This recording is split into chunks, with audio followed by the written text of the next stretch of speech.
नमस्कार, दिन भर की बड़ी खबरों में आपका स्वागत है। मैं हूं परवीन शेख। आज इस बुलेटिन में बात होगी एनडीए की मुश्किलें बढ़ाते इंडिया गठबंधन की, राहुल गांधी की वार से दबाव में आए पीएम मोदी की, बात करेंगे वन नेशन वन चुनाव पर गरमाई सियासत की, 370 को लेकर सुप्रीम कोर्ट में हुई सुनवाई की, बिल्किस मामले में फंसी बीजेपी सरकार की, साथ ही देखेंगे कि जाने माने कार्टूनिस्ट इरफान की किस खबर पर पड़ी तिरछी नजर, और बुलेटिन के आखिर में बात करेंगे हरियाणा सरकार के फैसले पर उठते सवालों की। इसके साथ ही और भी कई बड़ी खबरों से आपको करवाएंगे रूबरू, लेकिन तमाम बड़ी खबरों से पहले एक नजर सुर्खियों पर।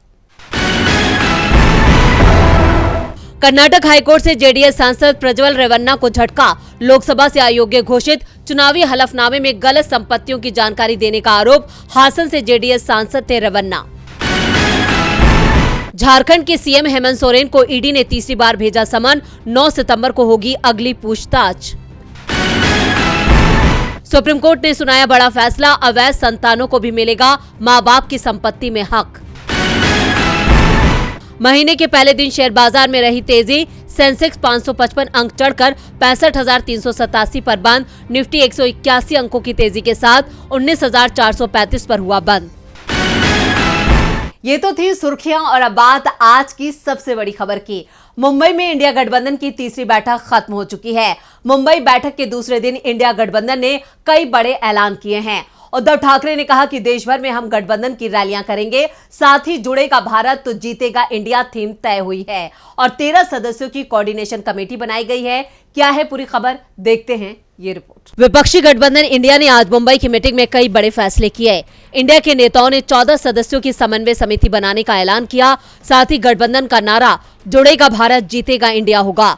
समन्वय समिति में कांग्रेस से केसी वेणुगोपाल, एनसीपी से शरद पवार, डीएमके से टीआर बालू, शिवसेना यूबीटी से संजय राउत, आरजेडी से तेजस्वी यादव, टीएमसी से अभिषेक बैनर्जी, आम आदमी पार्टी से राघव चड्ढा, समाजवादी पार्टी से जावेद अली खान, जेडीयू से लल्लन सिंह, जेएमएम से हेमंत सोरेन, सीपीआई से डी राजा, नेशनल कॉन्फ्रेंस से उमर अब्दुल्ला और पीडीपी से महबूबा मुफ्ती शामिल हैं। सीपीआई-एम के नेता का नाम नहीं बताया गया, जिन्हें कमेटी में शामिल किया गया है। विपक्षी गठबंधन इंडिया ने लोकसभा चुनाव 2024 साथ मिलकर लड़ने का भी संकल्प लिया और एक संकल्प पत्र भी जारी किया गया है, जिसमें लिखा है, हम इंडिया के सभी दल जहां तक संभव हो सके आगामी लोकसभा चुनाव एक साथ मिलकर लड़ने का संकल्प लेते हैं। विभिन्न राज्यों में सीट बंटवारे की प्रक्रिया तुरंत शुरू की जाएगी और विचार विमर्श की सहयोगात्मक भावना के साथ इसे जल्द से जल्द पूरा किया जाएगा। हम इंडिया के सभी दल जनता की समस्याओं एवं उनसे जुड़े महत्वपूर्ण मुद्दों पर देश के विभिन्न भागों में जल्द से जल्द सार्वजनिक सभाएं आयोजित करने का संकल्प लेते हैं। हम इंडिया के सभी दल विभिन्न भाषाओं में जुड़ेगा भारत जीतेगा इंडिया थीम के साथ अपने संचार और मीडिया रणनीतियों एवं अभियानों के समन्वय का संकल्प लेते हैं। जुड़ेगा भारत जीतेगा इंडिया। साफ है, अब जल्द ही सीट बंटवारे की बात शुरू होगी। गठबंधन की देश भर में 6 रैलियां होंगी। ये रैलियां कहां होंगी, उसकी तारीख जल्द ही सामने आ जाएगी। साथ ही बैठक की अगली तारीख भी जल्द घोषित की जा सकती है। साफ है कि इंडिया गठबंधन अब तेजी से आगे बढ़ रहा है।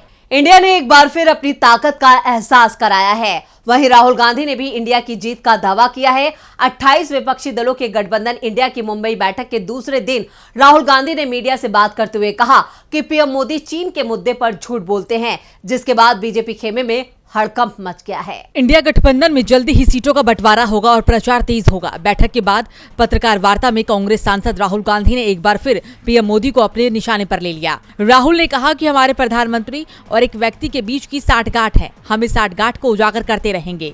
$1 अरब हिंदुस्तान से बाहर गया है और फिर देश में आया है। नरेंद्र मोदी गरीबों के पैसे छीनकर 2-3 लोगों तक पहुंचा रहे हैं। यह मंच पर बैठे नेता देश के 60% लोगों का प्रतिनिधित्व करते हैं। हमें लगता है कि इंडिया अलायंस बीजेपी को आसानी से हरा देगा। उन्होंने लद्दाख यात्रा का जिक्र करते हुए कहा कि पैंगोंग झील के पास रहने वालों ने हमें बताया कि चीन ने भारत की जमीन ली है, लेकिन हमारे पीएम झूठ बोल रहे हैं। ये शर्मनाक है। इस दौरान आरजेडी सुप्रीमो लालू यादव ने कहा कि सभी को याद होगा कि कितना झूठ बोलकर बीजेपी सत्ता में आई थी।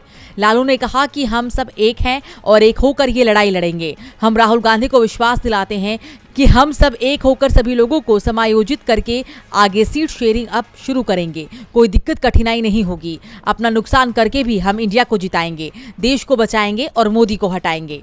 नीतीश कुमार ने कहा कि आज तय हुआ है कि अब नियमित रूप से जगह जगह जाकर हम अपना प्रचार प्रसार का काम करेंगे। अब सभी पार्टियां एकजुट होकर काम कर रही हैं, जिसका नतीजा होगा कि जो केंद्र में है वे अब हारेंगे। राहुल गांधी के दावे और बयान से मोदी सरकार की मुश्किलों में इजाफा होना तय है। मुश्किल में फंसी मोदी सरकार ने वन नेशन वन इलेक्शन का मुद्दा भी हवा में उछाल दिया है, जिसको लेकर सियासी सरगर्मियां तेज हो गई हैं। बीजेपी और विपक्ष के बीच बयानबाजी भी तेज हो गई है। तो क्या है पूरी खबर, देखते हैं ये रिपोर्ट। केंद्र सरकार ने 18 से 22 सितंबर तक संसद का विशेष सत्र बुलाया है। संसद के स्पेशल सत्र के दौरान केंद्र सरकार के सभी विभागों के सभी अधिकारियों, जिनमें सचिव, कैबिनेट सचिव को दिल्ली में रहने के निर्देश दिए गए हैं। वहीं केंद्रीय मंत्री प्रहलाद जोशी ने साफ कर दिया कि इस सत्र में एक देश एक चुनाव के मुद्दे पर बात होगी। इस पूरे मुद्दे पर विपक्ष जमकर हमलावर दिखा।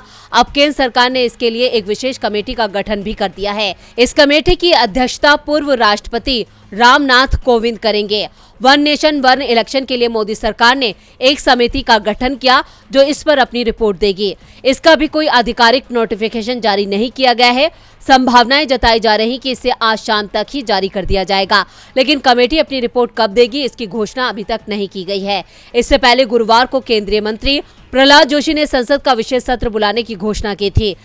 तभी से संसद में चर्चा को लेकर अलग अलग तरह के कयास लगाए जा रहे थे, जिस पर आज ब्रेक लग गया। प्रहलाद जोशी ने मीडिया से बातचीत में साफ कर दिया कि संसद का विशेष सत्र एक देश एक चुनाव पर चर्चा के लिए बुलाया गया है। तो वहीं केंद्र सरकार के इस फैसले पर विपक्ष लगातार हमलावर है। मोदी सरकार अपनी सत्ता बचाने के लिए चाल पर चाल चल रही है, तो 370 पर भी मोदी सरकार सुप्रीम कोर्ट में अपना बचाव करती नजर आ रही है।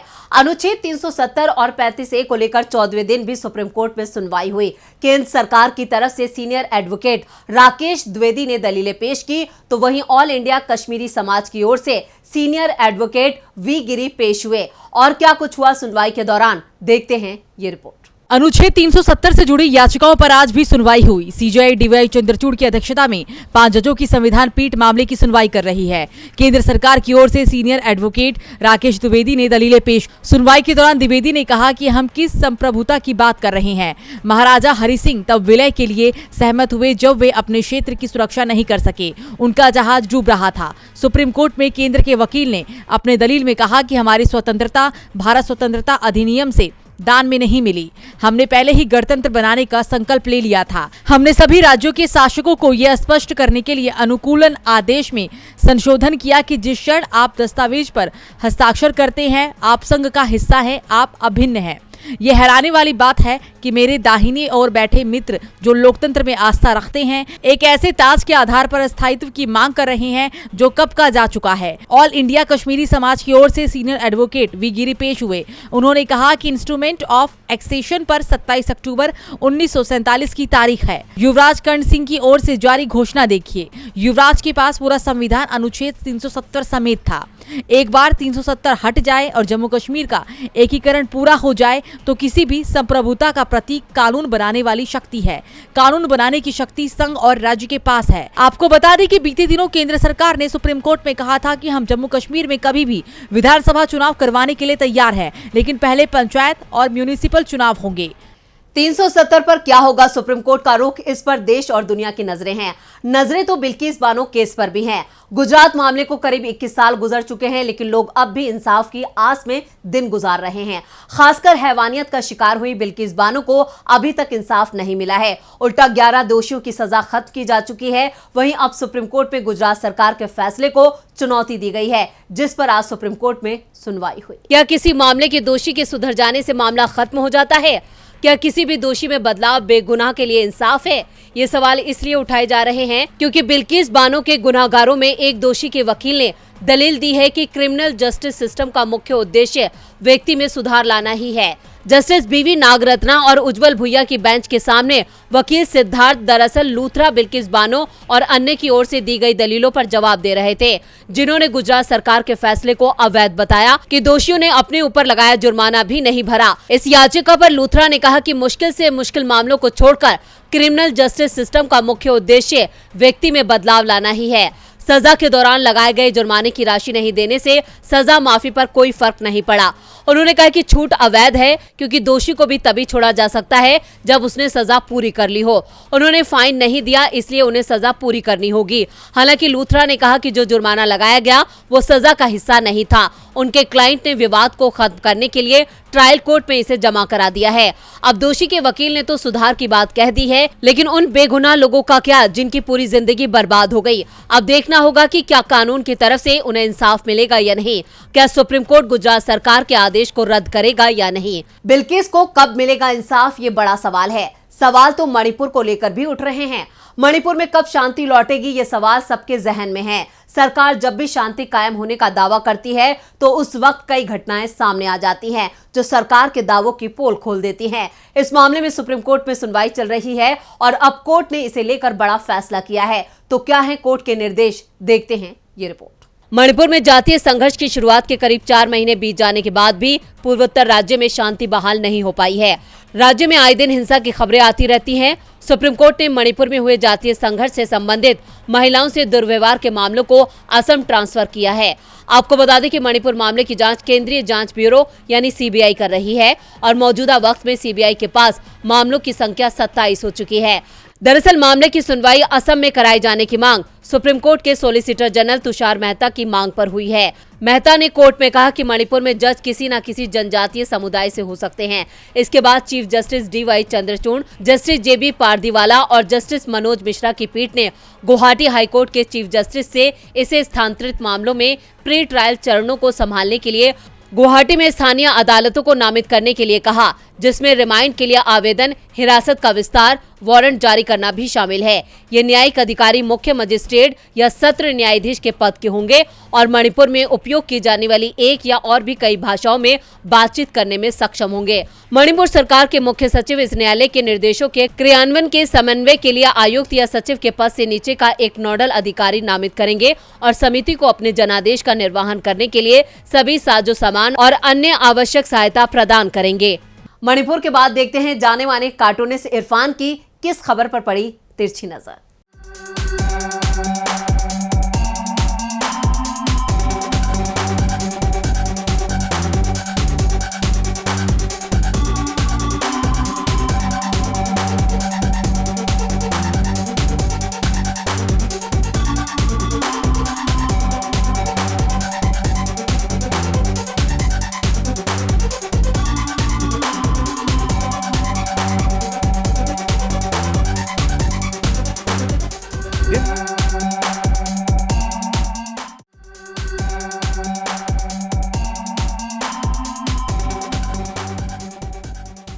9 साल तक एक चेहरे के पीछे छिपी रहने वाली पार्टी अब एक देश एक चुनाव की वकालत कर रही है।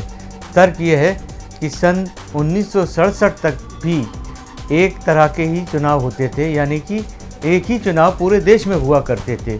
तो क्या विकास का पहिया भी इसी तरह से पीछे घूम जाएगा, जिसकी की बहुत आशंका है।